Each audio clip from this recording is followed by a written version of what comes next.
Assalamualaikum warahmatullahi wabarakatuh. Perkenalkan, kami dari kelompok 3 kelas PTIKE angkatan 2020. Pada kesempatan kali ini, kami akan menjelaskan secara khusus terkait perkembangan fisik dan kognitif pada masa kanak-kanak awal. Pengertian masa kanak-kanak awal. Masa kanak-kanak awal adalah masa perkembangan individu yang secara kronologis berlangsung dari usia 2 sampai 6 tahun. Masa kanak-kanak awal disebut juga dengan masa prasekolah, di mana masa ini merupakan persiapan sebelum mengikuti pendidikan formal.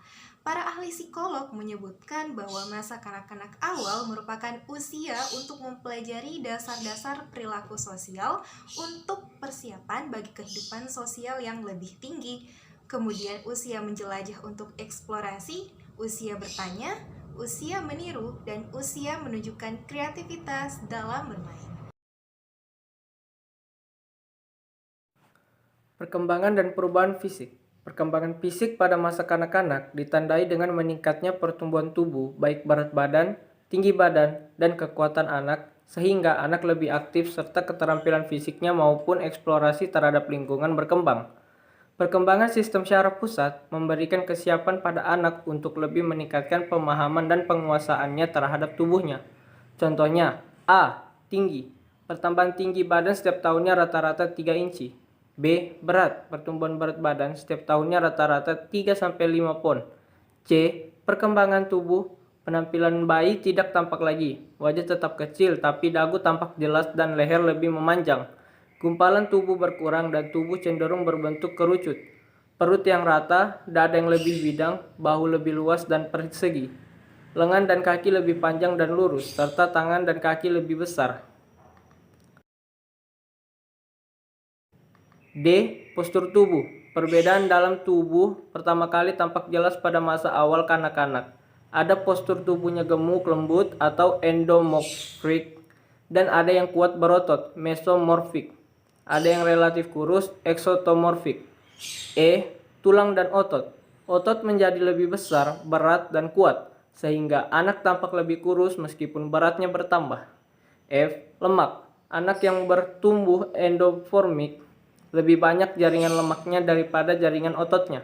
Sedangkan mesomorfik sebaliknya, dan yang bertumbuh ektomorfik mempunyai otot yang kecil dengan sedikit jaringan lemak.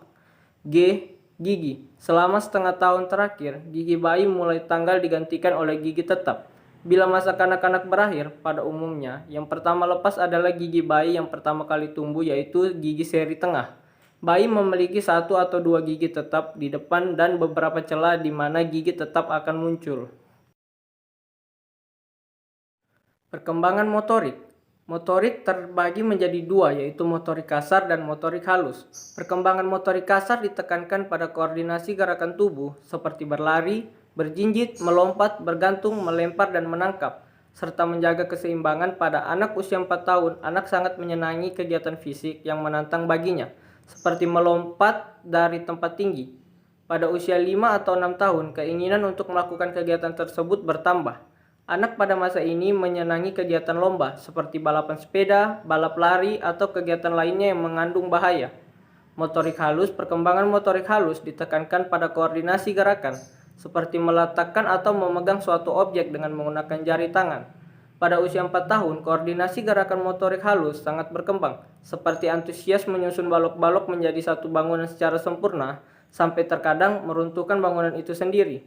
Pada usia 5 atau 6 tahun, anak telah mampu mengkoordinasikan gerakan visual motorik, seperti mengkoordinasikan gerakan mata dengan tangan, lengan, dan tubuh secara bersamaan. Antara lain dapat dilihat pada waktu anak menulis atau menggambar. Perkembangan kognitif pada masa kanak-kanak awal. Yang pertama adalah dalam perspektif teori Piaget. Menurut Jean Piaget, perkembangan kognitif anak pada usia 2-7 tahun atau masa kanak-kanak awal merupakan tahap kedua dari 4 tahap perkembangan kognitif, yaitu pra-operasional. Dalam tahap ini, anak belajar dan mulai merepresentasikan dunia mereka dengan kata-kata, bayangan, dan gambar-gambar. Anak dapat mengklasifikasikan objek menggunakan satu ciri, seperti mengumpulkan semua benda berwarna sama atau semua benda berbentuk sama. Anak juga mengembangkan keterampilan berbahasanya. Sebagai permulaan tahap ini, mereka cenderung egosentris, namun seiring pendewasaan, kemampuan untuk memahami perspektif orang lain semakin baik. Anak mulai bisa menulis dan menggambar dengan imajinasi mereka, sehingga masa ini disebut juga dengan masa prasekolah. Anak memiliki pikiran yang sangat imajinatif di saat ini dan menganggap setiap benda yang tidak hidup pun memiliki perasaan. Yang kedua adalah perkembangan kognitif dalam perspektif teori Vygotsky. Lev Vygotsky menekankan bahwa anak-anak secara aktif membangun pengetahuan dan pemahaman mereka. Dalam teori Vygotsky, anak-anak lebih sering digambarkan sebagai makhluk sosial, berbeda dengan teori Piaget.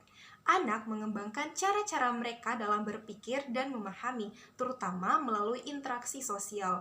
Perkembangan kognitif mereka bergantung pada alat yang disediakan oleh masyarakat dan pikiran mereka dibentuk oleh konteks budaya tempat mereka tinggal. Jika dibandingkan, menurut teori Piaget, anak berkembang dari kemampuannya sendiri, sedangkan menurut teori Vygotsky, anak berkembang karena dibantu oleh lingkungan sekitar mereka. Selanjutnya adalah pemrosesan informasi. Menurut Posner atau Rothbard, kemampuan kognitif anak sangat berkembang pesat pada masa prasekolah. Pemrosesan informasi ditandai dengan tata cara mengumpulkan informasi atau mendapatkan stimulus-stimulus dari lingkungan sekitarnya. Pemrosesan informasi pada anak diawali dari proses memasukkan suatu informasi ke dalam ingatan atau encoding, dilanjutkan dengan penyimpanan informasi dalam jangka pendek, diteruskan pada ingatan jangka panjang storage, serta diakhiri dengan pengungkapan kembali suatu informasi yang didapatkannya lalu disimpan dalam ingatan atau retrieval. Ketika anak menjadi individu yang baik dalam memahami lingkungan sekitarnya, maka dapat membantu anak dalam meningkatkan atensi apresiasinya terhadap lingkungannya. Pengembangan bahasa.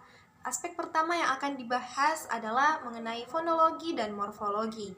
Fonologi adalah aspek terkait sistem bunyi dalam bahasa Indonesia, sedangkan morfologi adalah bagian dari tata bahasa yang membahas terkait bentuk-bentuk kata. Dalam aspek fonologi, anak usia 3 tahun mengalami perubahan bunyi R yang diucapkan L dan bunyi S diucapkan C. Sedangkan pada anak yang berusia 4-5 tahun sudah memperoleh semua bunyi vokal dan bunyi konsonan. Tidak ada lagi perubahan bunyi R yang berubah menjadi L.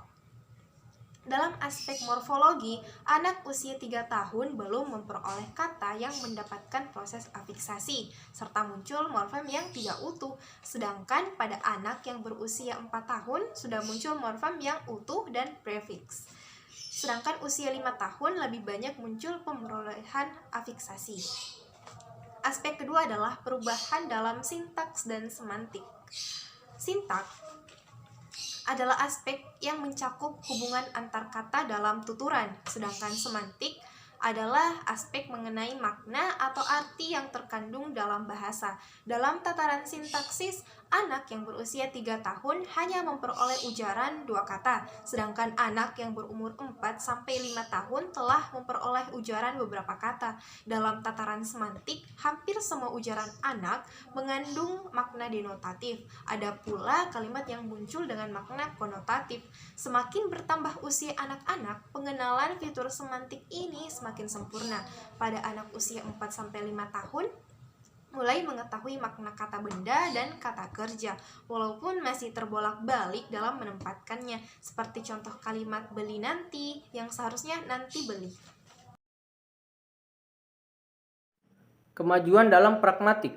Aspek kebahasaan pragmatik merupakan suatu aspek yang memiliki fokus pada bentuk bahasa, language form, yang dikaitkan dengan penggunaannya atau language use. Di dalam perkembangan bahasa anak terjadi kemajuan pragmatik. Dibandingkan anak usia 2 tahun, anak yang berusia 6 tahun memiliki kemampuan bercakap-cakap yang jauh lebih baik. Anak pada masa ini mulai terlibat dalam pembicaraan sebagai contoh, menggunakan gaya yang berbeda terhadap orang dewasa, yaitu dengan kalimat yang lebih sopan dan formal. Pentingnya literasi. Literasi dan perkembangan literasi terdiri atas kemampuan membaca atau mengenali huruf dan pelafalan, serta pemahaman atas sebuah bacaan sebagai kemampuan yang tidak terpisahkan. Joyce Weil dan Calhoun mengemukakan bahwa anak belajar literasi dini secara alamiah atau tanpa program khusus. Anak memperoleh pengetahuan tentang membaca dan menulis, tidak melalui pengajaran, tetapi melalui perilaku yang sederhana dengan mengamati dan berpartisipasi pada aktivitas yang berkaitan, berhitung dan menyusun kalimat sederhana dalam struktur lengkap. Literasi penting dilakukan pada masa kanak-kanak awal karena memiliki banyak manfaat, yaitu melatih kemampuan dasar anak untuk celistung, mengembangkan kemampuan berpikir kritis, mempersiapkan anak untuk masuk dunia sekolah, dan perkembangan literasi yang baik berkorelasi dengan prestasi akademik. Variasi di dalam pendidikan. Pendidikan anak usia dini adalah pendidikan yang berlangsung di masa kanak-kanak awal. Pendidikan anak usia dini merupakan jenjang pendidikan yang menaungi lembaga pendidikan seperti kelompok bermain dan taman kanak-kanak atau TK. Pendidikan di masa ini bertujuan untuk mempersiapkan anak-anak untuk menjalani pendidikan dalam jenjang yang lebih tinggi, mendorong anak menguasai kemampuan bersosialisasi dan mengontrol emosinya, dan belajar disiplin sejak dini. Dalam pendidikan ini, perlu dipahami bahwa setiap anak mengikuti pola perkembangan yang unik. Anak secara terbaik belajar melalui pengalaman langsung, dan bermain merupakan hal yang sangat penting bagi perkembangan anak secara total. Playgroup dan TK menekankan pendidikan secara keseluruhan dan menaruh perhatian pada perkembangan fisik, kognitif, dan sosial emosional anak-anak. Penerapan beberapa aktivitas seperti bereksperimen, bereksplorasi, menemukan, mencoba, melakukan restrukturasi, berbicara, dan mendengarkan dalam pendidikan sangat sesuai dengan status perkembangan anak usia 2-6 tahun. Pendidikan bagi anak yang kurang beruntung. Menurut Martin, anak kurang beruntung adalah anak yang memiliki hambatan belajar secara langsung atau tidak langsung, tersisihkan atau ditolak kesempatannya untuk berpartisipasi secara optimal dalam aktivitas belajar yang dilaksanakan secara formal maupun non-formal. Faktor-faktor penyebabnya adalah berasal dari keluarga dengan tingkat pendidikan formal yang rendah, orang tua yang tidak bekerja, lingkungan yang tidak aman, dan kurang memberi stimulasi bagi anak, tinggal di daerah pedalaman atau terpencil, tinggal di panti asuhan, dan memiliki keterbatasan fisik. Himbauan untuk memberikan perhatian bagi anak usia dini juga merupakan keputusan dunia, di mana salah satu poin Deklarasi Dakar tahun 2002 tentang pendidikan untuk semua berbunyi, memperluas dan memperbaiki keseluruhan perawatan dan pendidikan anak usia dini, terutama bagi anak-anak yang sangat rawan dan kurang beruntung. Adapun solusi pendidikan bagi anak yang kurang beruntung. Menurut Badan Penanggulangan PAUD dan Dikmas, salah satu solusi terkait masalah ini adalah pelaksanaan PAUD non-formal sampai ke daerah pelosok di Indonesia. PAUD non-formal bersifat fleksibel dan menggunakan pendekatan sentra dan lingkaran atau Beyond Center and Circle Time atau BCCT. Di PAUD non-formal, kecerdasan anak dikembangkan melalui kegiatan bermain. Anak belajar membaca, menulis, dan berhitung melalui kegiatan main yang dikembangkan di setiap sentra. Sentra-sentra yang dimaksud meliputi sentra ibadah, persiapan, balok, main peran, seni dan kreativitas, dan olah tubuh. Sehubungan dengan itu, pendidik harus menyediakan lingkungan main yang menarik, menyenangkan, dan mendukung proses belajar anak. Anak akan mudah memahami materi ajar jika ia berada dalam lingkungan belajar yang menyenangkan, karena hal itu mendukung merangsang kreativitas dan inovasi anak.